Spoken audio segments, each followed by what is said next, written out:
Hello les amis et bienvenue chez Ford pour un nouveau test drive, celui d'un SUV familial bien connu au Maroc, le Kuga.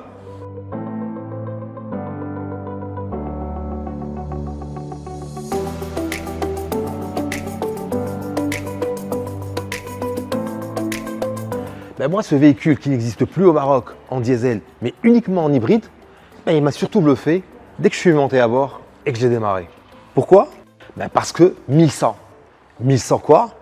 Vous verrez. Je vous dirai après et vous aussi vous serez bluffé.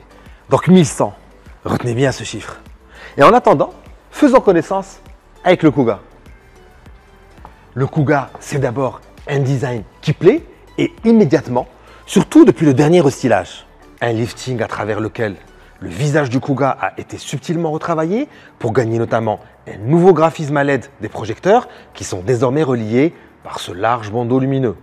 Le Kuga est encore plus viril, surtout dans cette finition ST-Line qui se distingue par du chrome au niveau du bouclier et par de belles jantes de 19 pouces qui abritent des étriers de frein rouges. À l'arrière, on note peu de changements, si ce n'est la disparition de la poignée du coffre, puisque le haillon reçoit une ouverture nichée ici et surtout une ouverture main libre par simple balayage du pied sous le plancher. Le coffre est l'un des plus grands du segment avec 536 litres et il est plutôt pratique comme ce détail. Regardez cette petite protection qui se déploie automatiquement à chaque ouverture de porte pour la protéger. C'est très malin, hein? À bord, c'est le grand confort. Venez voir. Avec ce bel espace aux jambes au niveau des places arrière, une banquette coulissante et même des sièges chauffants, s'il vous plaît. On va passer à l'avant pour voir que l'assise est aussi confortable qu'agréable au toucher avec cet habillage mi-cuir, mi-alcantara, puis admirer ce plaquage façon carbone de la planche de bord. Alors, ce qui a changé à bord du Kuga, c'est un léger réagencement de la planche de bord. Regardez, la console centrale est plus épurée avec peu de boutons qui sont en fait des raccourcis pratiques. Puis tout est centralisé sur cet immense écran tactile de 13 pouces. C'est le système de dernière génération SYNC 4 qui gère plusieurs fonctions et notamment la réplication smartphone avec l'Android Auto et Apple CarPlay mais sans fil.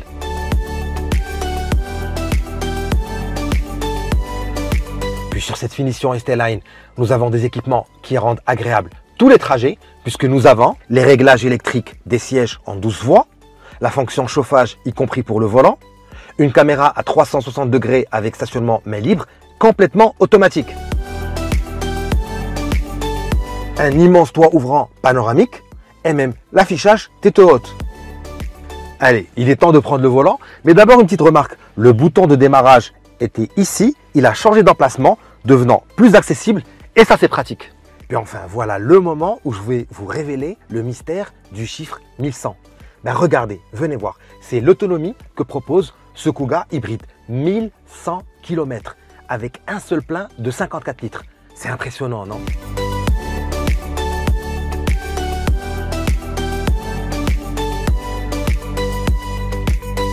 Nous voilà donc au volant de cette version FHEV pour Full Hybrid Electric Vehicle, c'est-à-dire une version qui se recharge uniquement et simplement en roulant. On est en présence d'un 2,5 litres essence adossé à un moteur électrique pour une puissance totale de 190 chevaux. On a une boîte ICVT qui est commandée par ce sélecteur rotatif e-shifter et on a aussi cette petite commande qui nous permet de choisir entre 4 modes de conduite. Et lorsqu'on s'élance sans enfoncer brutalement l'accélérateur, le démarrage se fait en mode 100% électrique et donc en silence. Alors moi, ce que j'apprécie le plus au volant du Kuga hybride, c'est justement l'affichage du guide VE sur le cockpit. Regardez, cette animation accordéon évolue selon la pression sur l'accélérateur et indique si l'on est en mode électrique, hybride ou plutôt en train de recharger la batterie, comme c'est le cas lors des freinages ou quand on déboule dans une pente.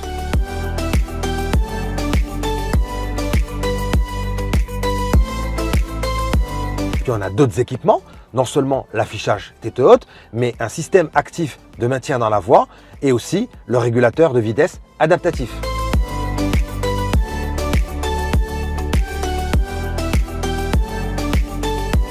Résultat, la consommation mixte tourne régulièrement autour des 5 litres au 100 km, soit au niveau d'un diesel, voire moins. Puis lorsque le moteur essence s'enclenche, on n'entend pas beaucoup et cela contribue au bon comportement de ce véhicule qui est bien suspendu et confortable.